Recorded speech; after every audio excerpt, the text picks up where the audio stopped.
if you cover my airframe, he said, I'll come and talk to your customers about the laser engraving machine for nothing. So he came and gave us 3 days of his time to do nothing but talk to people about the laser engraving and the success that he's had in his store. Joe and Marcy Hackman in Allentown, Pennsylvania have 2 machines. Yankee Kendall up in Connecticut, Massachusetts, where is it? New England, have 2 machines. Daniel Mast in Berlin has 2, and Mel Riecksecker from Shipshewana has 2. Examples of store-to-store marketing or apostle marketing, I've already talked about Jeff Williams.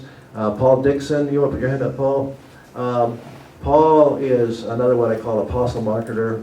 When he comes to the Atlanta Gift Show, he spends almost all of his time in our booth to talk to our customers. And then when he's not there, people come in from all over the market and they said, oh, I was sent in. And I said, oh, so you know Paul Dixon.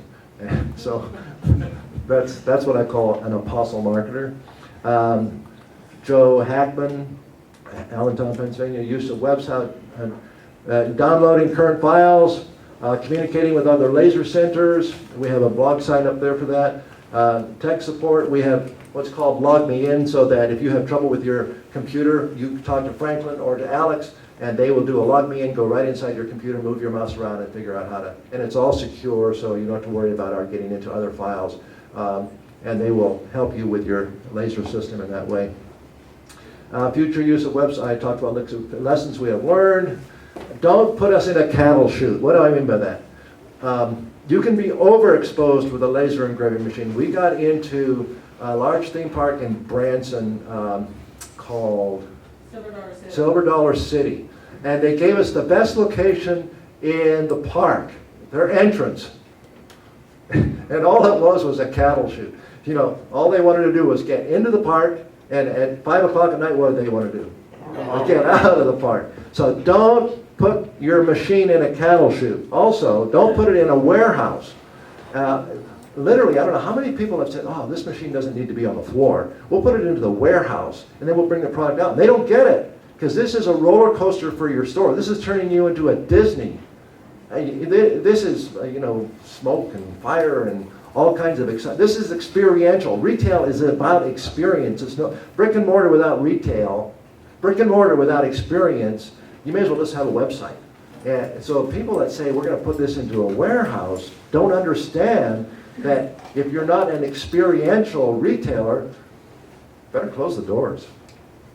Good to Great and the Flywheel. Rome wasn't built in a day, for those of you that have read Jim Collins.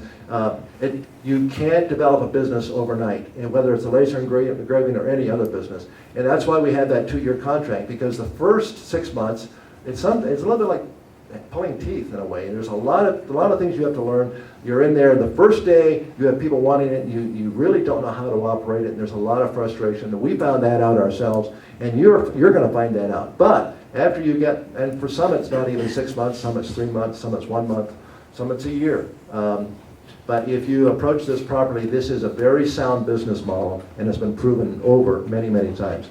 Entrepreneurial energy is more important than technical skills. We've already talked about that, and that is the end of my presentation. I might have time for 1 or 2 questions. Yes, Jayla. Okay, my question is, I understood from, I think, Northwestern, that 10% of their Christmas sales came from their laser machines. What I'm curious about is, was somebody going to come into the store, they were going to buy a gift, oh, they see the laser, they buy the laser gift. What are they seeing in, as far as general decline of other gifts, or are they seeing increased sales? I mean, I'm just curious. Is it increased sales, or is it just a preferred gift versus buying a P. Graham Dunn art piece? Now they're going to get a custom gift. Does somebody that have a retail store want to address that? Does a laser machine rob sales from other categories, or is it an add-on sale? Anybody? Yes. I can address that. I had my machine, we got it reviewed last year. Christmas for us was down, like I guess the majority of people. We did almost $20,000 in laser sales in November and December. Our gift sales overall for those 2 months were down 2 or 3%, not near as much as the other categories of sales. So I don't think it's robbing other gift sales. To be very honest, when people are looking for gifts, we steer them to the laser first because the margin is so much better than everything think it's had a negative impact on us. Thanks, Jeff. Paul?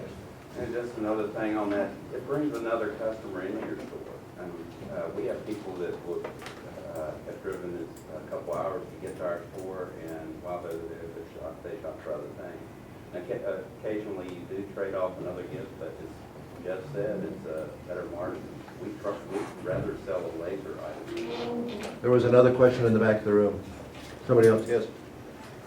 What's the territorial kind of rights that you The territorial protection that you get for installing a laser machine in your store is proportional to the demographics of your community. So if you're in New York City, you might get a square block. If you're in Montana, you might get 400 miles. Does that help? Does that answer your question?